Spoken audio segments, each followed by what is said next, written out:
masih ingat dengan nama saya Ibu? Jawab siapa? Ibu Syifa. Baik, benar sekali ya Ibu. Bagaimana perasaan Ibu hari ini? Baik, senang. Baik, selanjutnya saya ingin bertanya kembali ya Ibu. Berapa sering Ibu mendengar suara-suara yang tidak diinginkan? Sekarang sudah lebih berkurang. Berapa lama suara yang Ibu dengar berlangsung? Sekitar 10 menit. Di mana Ibu merasa suara itu terdengar? Dari luar bagian pojok-pojok. Seberapa keras suara yang Ibu dengar? Sangat keras. Apakah Ibu yakin suara itu berasal dari diri sendiri ataupun dari luar? Ya, saya sangat yakin suara itu dari luar.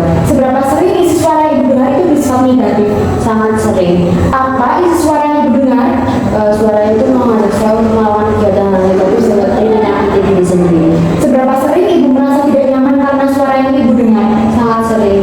Seberapa besar ketidaknyamanan yang Ibu rasakan? Sangat besar.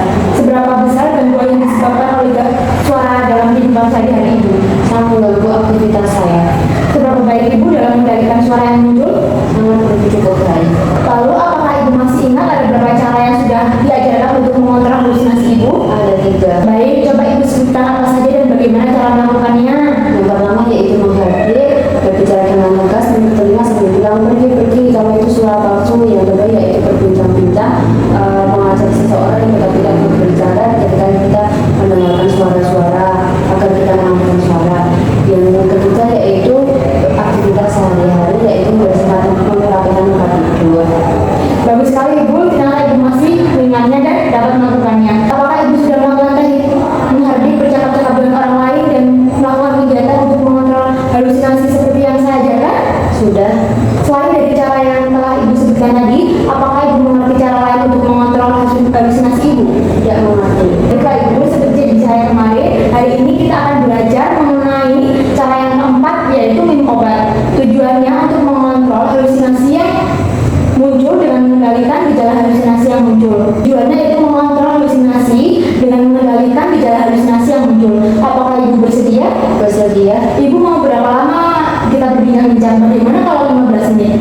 Ya, 15 menit. Gimana enaknya kita berbincang-bincang Ibu? Bagaimana kalau di tempat ini saja? Ya, di tempat ini saja. Baik, apakah Ibu sudah mengerti apa itu pengertian minum obat? Belum mengerti. Baik ya Ibu, saya jelaskan. Minum obat merupakan salah satu strategi yang umum digunakan dalam penanganan masalah ini. Obat-obatan ini bekerja dengan cara mempengaruhi zat kimia di otak yang berkaitan dengan suasana hati dan perilaku. Nah, minum obat secara teratur, terutama obat-obatan yang didasarkan oleh dokter, ini dapat membantu menstabilkan suasana hati, mengurangi impulsivitas dan mengendalikan perilaku agresif. Kita siapkan dulu obatnya ya Ibu.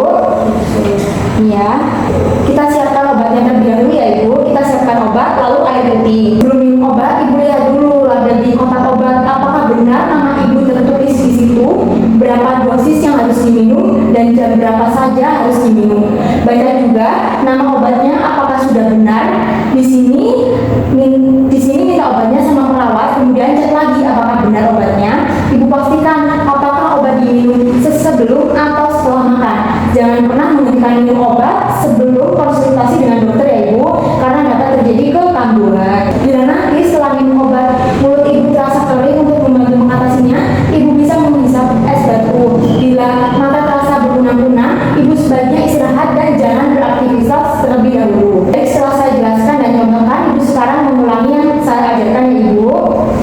Yang pertama mengecek apakah identitas kita dalam obat itu benar atau tidak, dosis, dan kita bertanya kepada perawat apakah ini diminum setelah makan atau sebelum makan. Baik, benar sekali ya Ibu. Saat melakukan kegiatan ini, Ibu harus lebih fokus demi kesembuhan dan pemulihan Ibu. Baik Ibu, saya lihat Ibu semakin bagus sekali dan ada peningkatan dari hari ke hari. Ibu juga dapat melakukan apa yang saya ajarkan dan Ibu melakukan secara mandiri ya. Untuk keseluruhannya, saya menilai Ibu juga bisa menerapkannya dan mampu mengontrol rasa marah dengan benar. Hebat sekali ya Ibu. Bagaimana perasaan Ibu setelah minum obat? Saya menjadi lebih tenang. Coba Ibu sebutkan lagi apa pengertiannya, tujuannya, dan apa saja yang perlu dipersiapkan. Ini dalam